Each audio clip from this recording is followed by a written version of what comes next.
Hello everybody, so this week is Mental Health Awareness Week and I'm going to be talking about something which I don't often tend to talk about, mainly because there's a big stigma around mental health, but I guess the whole point of this week is to try and get rid of that stigma and raise awareness. So I have obsessive compulsive disorder, otherwise known as OCD. So some people that know me might be quite surprised to hear that I have this because I'm not really the tidiest of people, and the term OCD has kind of been hijacked almost by perfectly healthy people to mean liking a tidy environment, and that's not what the disorder is actually about. Like, for some people with a disorder, that may well be a facet or one of those symptoms, but in and of itself, liking to keep things clean does not mean you have OCD. OCD isn't some like convenient thing that lets you keep things tidy. OCD is not convenient. OCD sucks. So there's a few different things that trigger my OCD, and they include symmetry. I have to have, if something happens on one side of my body, it has to happen on the other side of my body. So say for example I scratch this eye, I would then have to scratch that eye. Or say if, like, when I was a kid growing up and my mum would give me a kiss on the cheek, she'd have to kiss the other cheek, and it was really stressful for me because sometimes she wouldn't want to do that because she wanted to try and like help me deal with my OCD, which was the best of intentions, but it was causing me a lot of stress and anxiety. Another thing for me is if I'm watching TV, I have to have the volume on either an even number or a multiple of 5. If it's on an odd number, it's really stressful for me. Like, the best way I can think to describe it is like if you have a phobia of something, so say you're scared of, for example, spiders, and there's a spider in the room with you, the level of discomfort and like heightened emotion you'd feel with that is what I feel when I'm watching TV and say it's on an odd number. There would be that constant discomfort, that constant focus on that and needing it to be changed, which can be quite awkward if I'm like with family or friends that don't really understand it. And I ask them to change it, it's quite embarrassing for me, and people don't really understand. So one of the points of this video is to try and raise awareness that I really can't help it. It's just something that is a part of me, and it's kind of different to a phobia. Like, you don't feel any of the other things associated with the fear apart from that discomforting feeling. At least for me, I don't know how other people with OCD experience it, but for me it's that discomfort, that focus, that unable to think about anything else.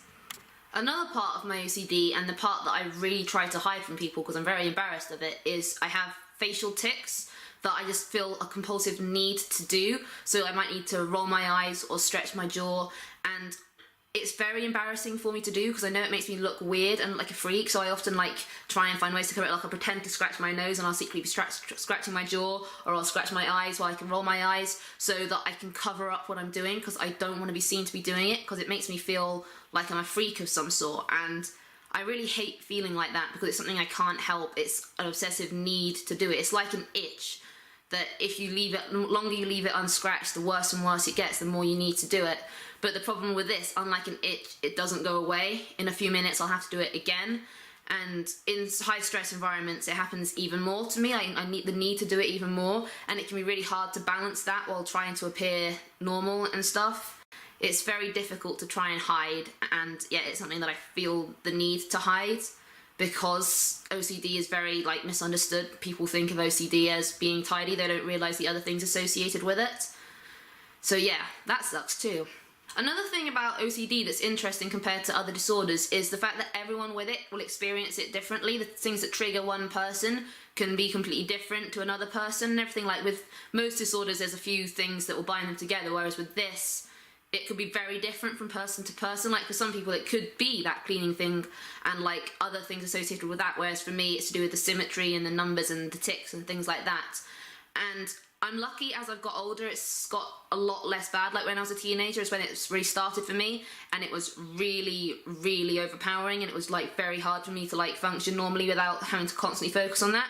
Whereas now I've kind of learned to balance it around my daily life, and although it's sometimes a problem just in little things that people don't understand and then I have to explain to them, and it makes me feel bad, almost like a burden, especially with my husband. Like, if I'm holding his hand and stuff and then I have to hold his other hand, it just makes me feel like I'm inconveniencing him and stuff, which isn't, I know he doesn't feel that way, but it's kind of hard to dissociate myself from that.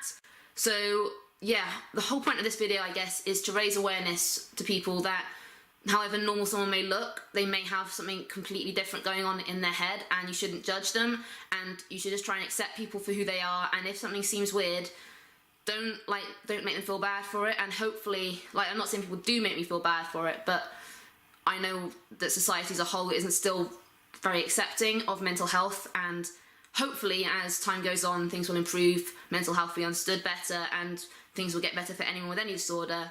But I guess, yeah, I just wanted people to know what it's really like living with OCD, and just bear in mind that everyone has their own struggles. So yeah, anyway, thank you for watching. I hope you found this video informative, and I will see you next time. Please like, comment, and subscribe. Bye bye!